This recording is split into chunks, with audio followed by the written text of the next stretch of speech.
2 million children are trapped inside Syria as the conflict within rages. And a quarter of Syria's refugees are children. Many of them are displaced in camps where they're suffering from fear and depression. Thousands of children have died since the war began in 2011.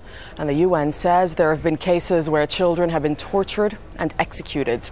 A UN report in June said Syrian children are suffering the heaviest toll. It said that government forces, as well as rebels, have been using boys and girls as suicide bombers or human shields.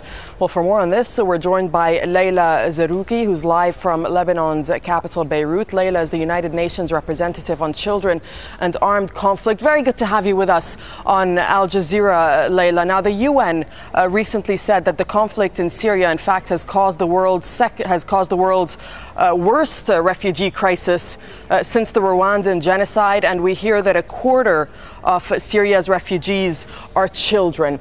But let me ask you this. Do the numbers really tell the whole story? Because countries where you are, for example, in Lebanon, all of the refugees are not registered. I think that when we gave numbers, it's just to give you an idea about the disaster and how unbearable the situation is for the civilian. But I visited the four neighboring countries that are receiving refugees. But inside Syria, you have also all the displaced families that I have an opportunity to meet, some of them coming from all over the countries. And even those who are not displaced, they lost everything. This war is affecting every family. Each person I talk to, they lost members of their family, their homes. They are injured, they are killed, maimed. Children are used, as you said, by armed group as part of in combat and in other functions. Children are lost their environment, they lost their schools, they are not going to school, they are full.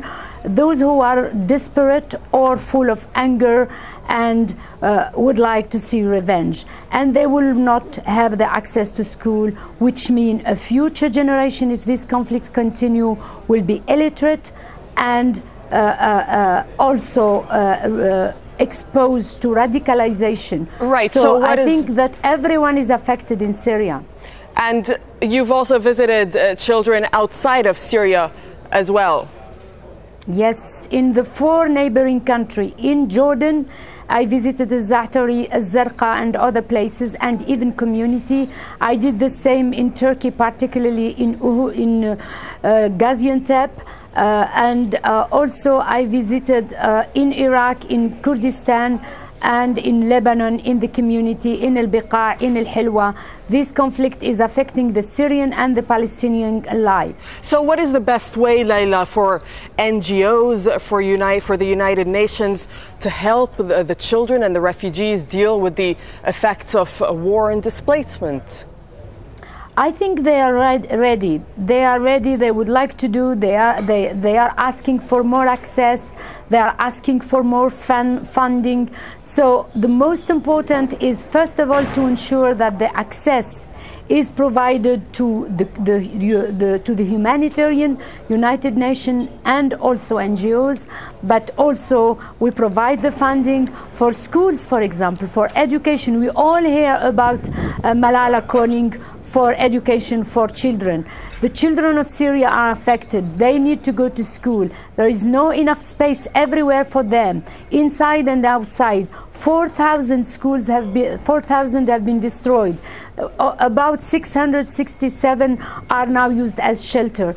These are the future of Syria. So all those who are working on the crisis would like to have fund, would like to have medication, would like to have access, and we need to see also other more complicated issues, the bureaucratic issue, the security, but also in good faith allow the access from both sides to those who try to elevate this unbearable situation that affect all the civilians, but most particularly children.